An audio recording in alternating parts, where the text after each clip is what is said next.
আসসালামু আলাইকুম। আপনারা দেখছে আবু হুজাইফা দি ইসলামিক চ্যানেল।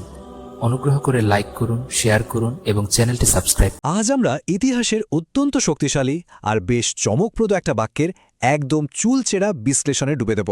আচ্ছা, কখনো কি মনে হয়েছে শত শত বছরের পুরনো একটা উদ্ধৃতি কিভাবে বছরের পর বছর একদম নিখুঁতভাবে সংরক্ষিত থাকে? এর পিছনের আসল রহস্যটা আসলে কি? চলুন আর কথা না বাড়িয়ে সরাসরি এর গভীরে প্রবেশ করা যাক। একটা ব্যাপার খেয়াল করলে দেখা যায়, মানুষ সাধারণত যা জানে সেটা অন্যদের জানাতে বেশ পছন্দ করে, তাই না? কিন্তু একজন মানুষ যখন অনেক কিছু জানেন, তখন ঠিক কোন বিষয়টা তাকে সেই জানা কথাগুলো প্রকাশ করা থেকে আটকে দেয়?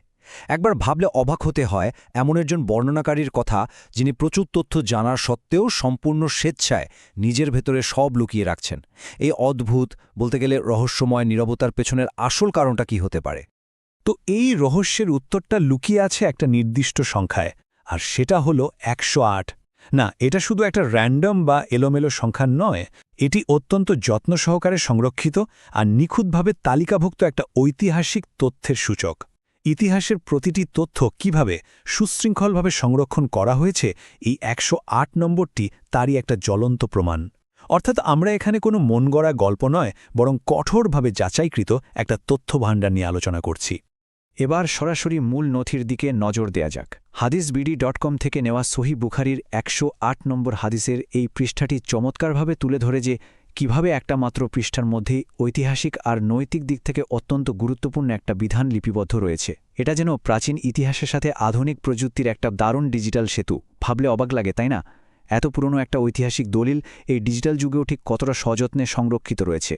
এই তথ্যের সত্যতা যাচাইয়ের কঠোর পদ্ধতিটা একটু খেয়াল করলেই বোঝা যায়। মেটাডেটায় প্রকাশকের নাম দেওয়া আছে তাওহিদ পাবলিকেশন, আর বর্ণনাকারী হলেন স্বয়ং আনাস বিন মালিক। সবচেয়ে গুরুত্বপূর্ণ বিষয়টা হলো এর মান, যা হলো সহি বা সম্পূর্ণ খাঁটি। এর অধ্যায়টি ইলম বা জ্ঞান সম্পর্কিত। এই মেটাডেটা আসলে কি প্রমাণ করে?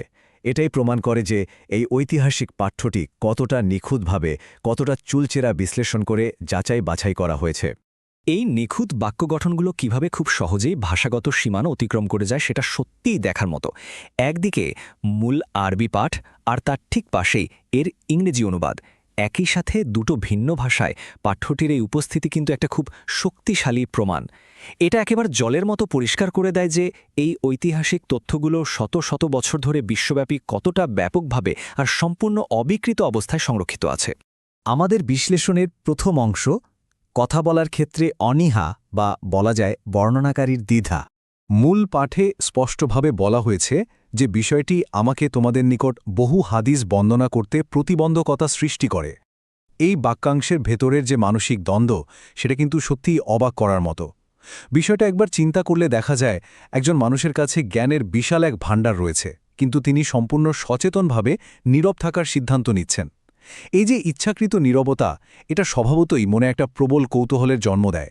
আসলে কি এমন কারণ থাকতে পারে? বিশ্লেষণের দ্বিতীয় অংশ, ইচ্ছাকৃত মিথ্যা এবং মূল সতর্কবার্তা। এই অংশে বলা হয়েছে যে ইচ্ছাকৃতভাবে আমার ওপর মিথ্যারোপ করে। এই বাক্যাংশটি বিশ্লেষণ করলে সবচেয়ে গুরুত্বপূর্ণ যে শব্দটা বেরিয়ে আসে তা হল ইচ্ছাকৃতভাবে।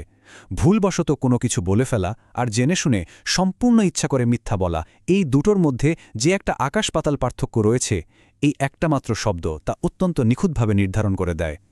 এবার আসা যাক তৃতীয় অংশে, চূড়ান্ত পরিণতি বা অনন্তকালীন ঝুঁকি। বাক্যের শেষ অংশে বলা হচ্ছে, সে যেন জাহান্নামে তার ঠিকানা বানিয়ে নেয়। এই পরিণতির চরম ভয়াবহতা আসলেই শিউরে ওঠার মতো।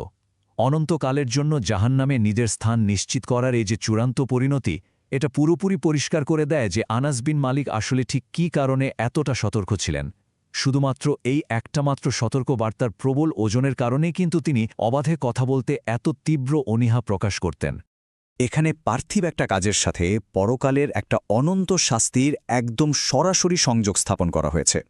একদিকে ইচ্ছাকৃতভাবে মিথ্যে বলা, আর সেটা রূপান্তর হচ্ছে সরাসরি জাহান্নামে স্থান করে নেওয়াতে। এই সরাসরি তুলনাটা আসলে ঐতিহাসিক তথ্য সংরক্ষণের ক্ষেত্রে যে অপরিসীম ঝুঁকি আর গুরুদায়িত্ব রয়েছে, সেটাই অত্যন্ত স্পষ্টভাবে ফুটিয়ে তোলে। হাজার বছর আগের একটা সতর্কবার্তা কিভাবে আধুনিক যুগের বিভিন্ন ভাষায় অনুদিত হয়ে আজও ঠিক সেই একই ওজন আর নৈতিক গুরুত্ব বজায় রেখেছে, তা সত্যি বিস্ময়কর। বাংলা আর ইংরেজি অনুবাদের এই সহাবস্থানই প্রমাণ করে যে এই বার্তার প্রভাব শুধু কোনো নির্দিষ্ট ভূখণ্ড বা ভাষার মধ্যেই সীমাবদ্ধ নেই, বরং বিশ্বজুড়ে ইতিহাস সংরক্ষণের ক্ষেত্রে এটা এক বিশাল ভূমিকা পালন করে আসছে। তাহলে সবশেষে একটা প্রশ্ন থেকেই যায়, এই ধরনের কঠোর সতর্ক বার্তাগুলো কিভাবে আজকের দিনে আমাদের দেখা ঐতিহাসিক পাঠ্যগুলোর নিখুঁত সংরক্ষণ প্রক্রিয়াকে রূপদান করেছে? শুধুমাত্র একটা বাক্যের ভয়, অপরিসীম দায়বদ্ধতা আর সততা কিভাবে শত শত বছর ধরে ইতিহাসকে একদম অবিকৃত রাখতে সাহায্য করেছে, সেটা সত্যি গভীরভাবে ভাবার মতো একটা বিষয়। এই গভীর প্রশ্নটা চিন্তার খোরাক হিসেবে রেখেই আজকের এই বিশ্লেষণ এখানেই শেষ করছি।